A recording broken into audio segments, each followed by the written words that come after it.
ऊपर आप केस नहीं कर सकते, उसके ऊपर आप राइट नहीं दिखा सकते। मतलब आप कहने का मतलब है कि आप उस मैटर को लेकर सुप्रीम कोर्ट, हाई कोर्ट में नहीं जा सकते।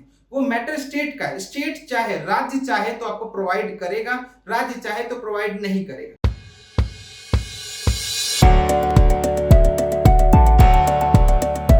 Hello, good morning my dear friends, students और मेरे कॉलीग्स जो भी इस वीडियो को देख रहे हैं। आज का ये वीडियो बहुत बहुत बहुत ज़्यादा इम्पॉर्टेंट होने वाला है, क्योंकि ये बिल्कुल कंटेम्प्रोरी टॉपिक पे की वीडियो में बना रहा हूँ। इसमें कोई भी आपके सब्जेक्ट का जो भी स्टूडेंट होंगे, जैसे जो यूपीएससी का पेपर देने जा रहे हैं, मेंस का, बीपीएससी प्री की तैयारी कर रहे हैं या फिर बीपीएससी मेंस की तैयारी कर रहे हैं, उन सब के लिए ये वीडियो बहुत इंपॉर्टेंट होने वाला है। ये आज का बिल्कुल एक करंट टॉपिक है। बहुत सारे यूट्यूबर्स ने इस पे वीडियो बनाए हुए हैं। मैं एक अलग तरीके से आपको ये टॉपिक समझाने वाला हूँ। इस टॉपिक का नाम है यूसीसी, यूनिफॉर्म सिविल कोड। जैसा आप देख सकते हैं बोर्ड पे लिखा हुआ है यूनिफॉर्म सिविल कोड। इसको हिंदी में कहते हैं, देखिए, यूनिफॉर्म का मतलब क्या होता है? समान।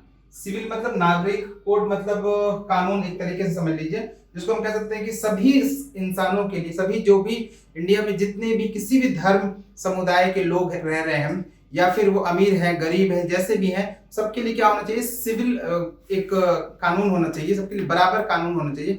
इसी को ध्यान में रखते हुए मैं ये वीडियो बना रहा हूँ। होप सो कि आपको ये अच्छा लगेगा। अच्छा लगेगा तो जरूर लाइक, सब्सक्राइब और कमेंट जरूर करें इस वीडियो पे। चलिए अब स्टार्ट करते हैं। कुछ बातों को समझाता हूँ मैं। सबसे पहले देखो, जब ब्रिटिश गवर्नमेंट आया था, ब्रिटिश गवर्नमेंट जब सरकार जब अंग्रेजों के जमाने की थी, तो उनका मेन टारगेट क्या था?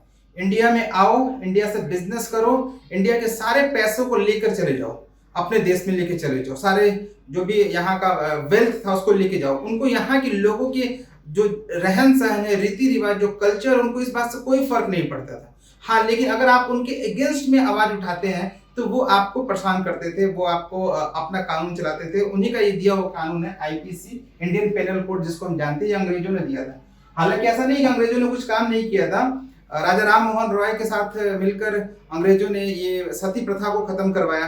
There are lot of initiative जो अंग्रेजों ने अपने टाइम में, ब्रिटिश गवर्नमेंट ने किया था। ऐसी बात नहीं कि उन्होंने कुछ काम नहीं किया, लेकिन उनका मेन फोकस जो था वो इंडिया में आओ, बिजनेस करो, यहाँ पे अपना एक बढ़िया एक टारगेट लेके आया था उन्होंने। एक प्री प्लान टारगेट था कि इंडिया में बिजनेस करना है, यहाँ से पैसे को उठाना है, वेल्थ को उठाना है और ब्रिटेन, इंग्लैंड में भेज देना है, यहाँ से पैसे को उठाकर ब्रिटेन में भेज देना। बस उनका ये मेन यही टारगेट था। उसके बाद क्या होता है, जैसे अंग्रेज जब चले जाते, क्योंकि उनका हमारे देश में रीति रिवाज से कोई खास लेना देना, उनका मतलब था कि तुम्हारी जिंदगी है, चाहे हिंदू, चाहे मुस्लिम, सिख, ईसाई, पारसी, जैन, किसी भी धर्म के हो, उनको इस बात से कोई फर्क नहीं पड़ता। उनको ये था कि हमारे लिए काम करो, हमारे हमारे अंडर में काम करो, हमारे नीचे काम करो। बस इनका ये सिंपल सा फंडा था।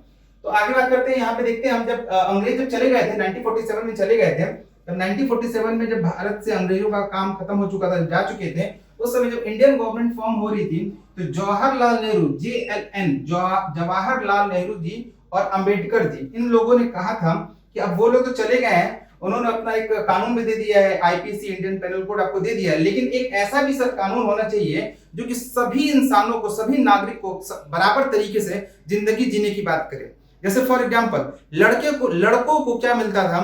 पिता की संपत्ति मिल जाता था लड़कों को, लेकिन लड़कियों को नहीं मिलता था।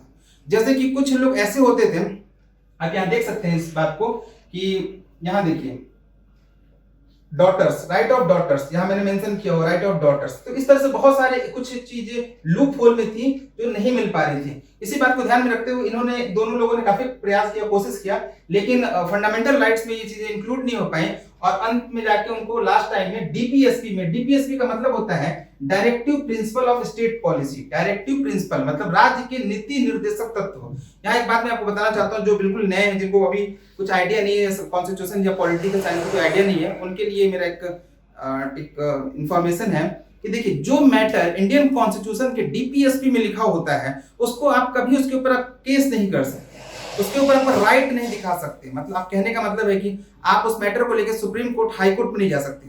वो मैटर स्टेट का है। स्टेट चाहे, राज्य चाहे तो आपको प्रोवाइड करेगा, राज्य चाहे तो प्रोवाइड नहीं करेगा। तो इसी को देखिए, डीपीएसपी का जो आर्टिकल होता है वो बेसिकली स्टार्ट होता है 36 से लेकर और 51 पे खत्म होता है। और डीपीएसपी को इंडियन कॉन्स्टिट्यूशन में 4th नंबर के पार्ट में रखा गया, चौथे पार्ट में रखा गया। 3rd पार्ट तक तो फंडामेंटल राइट है, लेकिन 4th पार्ट में रखा गया। तो इसका मतलब ये हुआ कि 36 से लेकर 51 तक के बीच में जितने भी मैटर लिखे हुए वो राज्य के पास है। राज्य चाहे तो एप्लीकेबल करेगा, नहीं चाहे तो नहीं करेगा। इसी बात को ध्यान में रखते हुए गोवा जो पहला राज्य है जिसने क्या किया, यूनिफॉर्म सिविल कोड को एप्लीकेबल कर दिया। यूनिफॉर्म सिविल कोड को कह दिया कि नहीं, हमारे यहाँ पे हिंदू, मुस्लिम, सिख, ईसाई, जैन, पारसी, कोई भी धर्म के लोग रहेंगे, उनको यूनिफॉर्म सिविल कोड के अकॉर्डिंग चलना पड़ेगा। हम बात करेंगे अभी आने वाले, अभी थोड़े से 1-2 मिनट बाद, हो सकता है कि वीडियो थोड़ा सा लंबा हो, लेकिन ये बहुत इंटरेस्टिंग वीडियो होने वाला है और आपके समझ के लिए बहुत जरूरी है कि गोवा ने क्या किया। गोवा ने कहा कि हमारे देश, हमारे राज्य में कोई भी किसी भी तरीके का, कोई भी धर्म समुदाय विशेष के लोग हों, उनको उससे कोई फर्क नहीं पड़ता, हमारे यहाँ बिल्कुल सिविल रूल नियम काम करेगा गोवा के अकॉर्डिंग। देखिए, फिर आते हैं बात आगे, नेक्स्ट टॉपिक बात करते हैं। डीपीएसपी में अम्बेडकर साहब और जवाहरलाल नेहरू ने तो काम कर दिया था, लेकिन उसके कुछ दिनों के बाद एक बिल आया जो अम्बेडकर साहब लेकर आए थे, इसको कहते हैं हिंदू कोड बिल। 1954 में ये बिल क्या हुआ, इनैक्ट हो गया, हिंदू कोड बिल आया। और इसी को हम कहते हैं कि हिंदू मैरिज एक्ट भी आप कहीं कहीं सुनते होंगे, या फिर हिंदू लॉ के नाम से भी इसको जानते हैं। 1954 में इनैक्ट कर दिया गया। इसके बाद क्या हुआ कि जितने भी हिंदू धर्म के लोग थे, स्पेशली हिंदू धर्म के लोग थे, उनकी डाइवोर्स, उनकी पॉलीगेमी पे और उनके राइट ऑफ डॉटर पे पूरी तरीके से पावर मिल गई। जैसे फॉर एग्जांपल समझने की कोशिश की, अगर आपको डाइवोर्स लेना है तो आपको बकायदा कोर्ट में जाना पड़ेगा। कोर्ट में जाके आप बोलेंगे कि मेरा, आपको डाइवोर्स लेने से कोई मना नहीं कर रहा, आपको शादी करने से कोई मना नहीं कर रहा, लेकिन जो सामान्य जिंदगी की बात हो रही है तो आपको डायरेक्ट कोर्ट में जाना है। हिंदू वाले लोग जो हिंदू धर्म से बिलोंग करते हैं, वो पति हो या पत्नी हो, दोनों लोग कोर्ट में जाएंगे। कोर्ट में जाके जज साहब के सामने रिक्वेस्ट करेंगे, या जो उनका एप्लीकेशन वगैरह जो प्रोसीजर होता है, उस प्रोसीजर के थ्रू वो अपना डाइवोर्स ले सकते हैं। उसके अलावा हिंदू में ये भी रूल बनाया गया कि पॉलीगेमी नहीं कर सकता, बहुत ज्यादा विवाह नहीं कर सकता, कुछ स्पेशल केसेस को छोड़ के।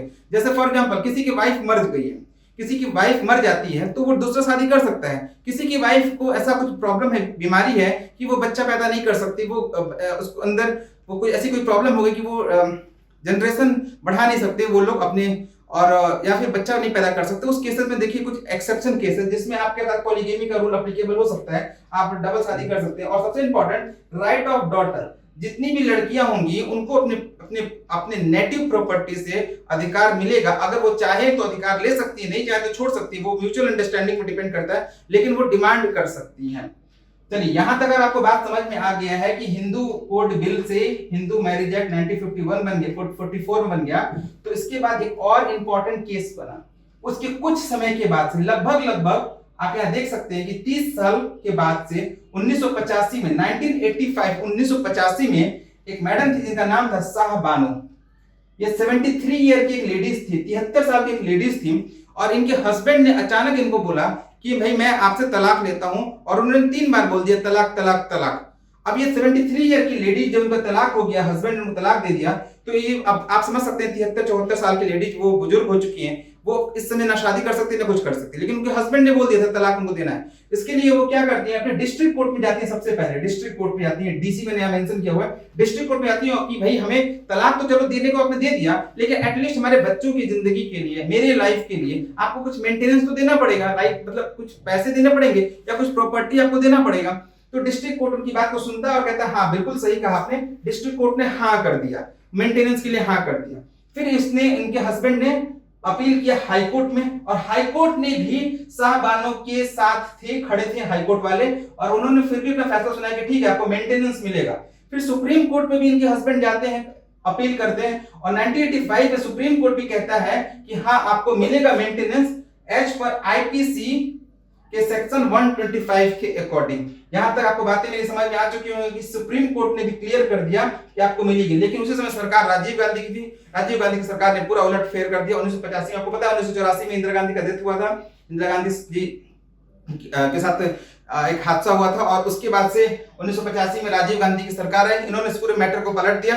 शायद मैं इस पे किसी भी मुद्दे पे बात नहीं कर रहा हूं कि इलेक्शन का मैटर था या कोई और मैटर था, किसी विशेष समुदाय के बारे में बात नहीं कर रहा हूं, ना किसी विशेष धर्म समुदाय को आहत पहुंचाने की कोशिश कर रहा हूं, बट ये सिर्फ नॉलेज के लिए है कि आपको ये समझना होगा कि यूसीसी होता क्या है, यूनिफॉर्म सिविल कोड होता क्या है, और क्यों आजकल ये इतनी ज्यादा इस पे बातें चल रही। क्योंकि सरकार ने बोला है कि अब हम पूरे देश में यूनिफॉर्म सिविल कोड लाने वाले हैं, तो इसलिए ये काफी इस समय इंपॉर्टेंट टॉपिक हो चुका है। आपके यूपीएससी प्री मेंस और बीपीएससी प्री मेंस और बाकी जितने भी सिविल सर्विस के पेपर्स होते हैं उसमें ये क्वेश्चन पूछे जा सकते हैं। आज के लिए फिलहाल इतने ही। अभी इसका नेक्स्ट पार्ट एक आएगा, उस नेक्स्ट पार्ट में हम आपको इसके आगे की बात बताएंगे कि क्या प्रोसेस चल रहा है और यूनिफॉर्म सिविल कोड में किन किन चीजों को ऐड ऑन करने के बारे में बात की गई है और इससे किसको बेनिफिट हो सकता है और क्यों लोग इसके अगेंस्ट में जा रहे हैं, क्यों लोग मना कर रहे हैं कि यूनिफॉर्म सिविल कोड मत लाओ, आप मत लाओ, ये कोड मत लाओ। इस पे वही बात करेंगे नेक्स्ट वीडियो में, हम जरूर इस बारे में डिस्कस करेंगे। इसका पार्ट 2 बहुत जल्दी आने वाला है। Thank you so much. जय हिंद।